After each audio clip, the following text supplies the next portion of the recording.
Ester 3. Muslihat Haman untuk memunahkan orang Yahudi. Sesudah peristiwa-peristiwa ini, maka Haman bin Hamedata orang Agag dikaruniailah kebesaran oleh Raja Ahasiweros, dan pangkatnya dinaikkan serta kedudukannya ditetapkan di atas semua pembesar yang ada di hadapan Baginda. Dan semua pegawai raja yang di pintu gerbang istana raja berlutut dan sujud kepada Haman. Sebab demikianlah diperintahkan raja tentang dia, tetapi Mordekai tidak berlutut dan tidak sujud. Maka para pegawai raja yang di pintu gerbang istana raja berkata kepada Mordekai, "Mengapa engkau melanggar perintah raja?" Setelah mereka menegur dia berhari-hari dengan tidak didengarkannya juga, maka hal itu diberitahukan merekalah kepada Haman untuk melihat apakah sikap Mordekai itu dapat tetap. Sebab ia telah menceritakan kepada mereka bahwa ia orang Yahudi. Ketika Haman melihat bahwa Mordekai tidak berlutut dan sujud kepadanya, maka sangat panaslah hati Haman. Tetapi ia menganggap dirinya terlalu hina untuk membunuh hanya Mordekai saja, karena orang telah memberitahukan kepadanya kebangsaan Mordekai itu. Jadi Haman mencari ikhtiar memunahkan semua orang Yahudi, yakni bangsa Mordekai itu, di seluruh kerajaan Ahasiweros.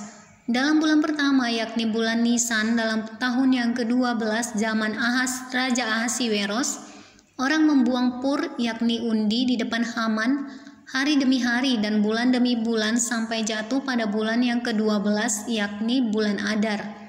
Maka sembah Haman kepada Raja Ahasiweros, ada suatu bangsa yang hidup tercerai-berai dan terasing di antara bangsa-bangsa di dalam seluruh daerah kerajaan tuanku, dan hukum mereka berlainan dengan hukum segala bangsa, dan hukum raja tidak dilakukan mereka, sehingga tidak patut bagi raja membiarkan mereka leluasa. Jikalau baik pada pemandangan raja, hendaklah dikeluarkan surat titah untuk membinasakan mereka. Maka hamba akan menimbang perak 10.000 talenta dan menyerahkannya kepada tangan para pejabat yang bersangkutan, supaya mereka memasukkannya ke dalam perbendaharaan raja. Maka raja mencabut cincin meterainya dari jarinya, lalu diserahkannya kepada Haman bin Hamedata, orang Agag, seteru orang Yahudi itu. Kemudian titah raja kepada Haman, "Perak itu terserah kepadamu, juga bangsa itu untuk kau perlakukan seperti yang kau pandang baik." Maka dalam bulan yang pertama pada hari yang ke-13 dipanggillah para panitera raja, lalu sesuai dengan segala yang diperintahkan Haman ditulislah surat kepada wakil-wakil raja, kepada setiap bupati yang menguasai daerah dan kepada setiap pembesar bangsa, yakni kepada tiap-tiap daerah menurut tulisannya dan kepada tiap-tiap bangsa menurut bahasanya. Surat itu ditulis atas nama Raja Ahasiweros dan dimeterai dengan cincin meterai raja.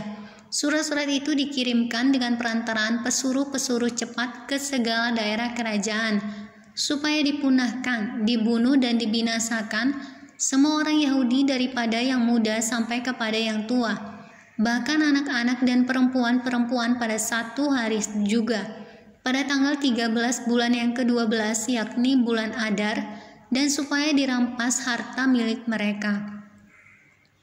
Salinan surat itu harus diundangkan ke dalam tiap-tiap daerah, lalu diumumkan kepada segala bangsa supaya mereka bersiap-siap untuk hari itu. Maka dengan tergesa-gesa berangkatlah pesuruh-pesuruh cepat itu atas titah raja, dan undang-undang itu dikeluarkan di dalam benteng Susan.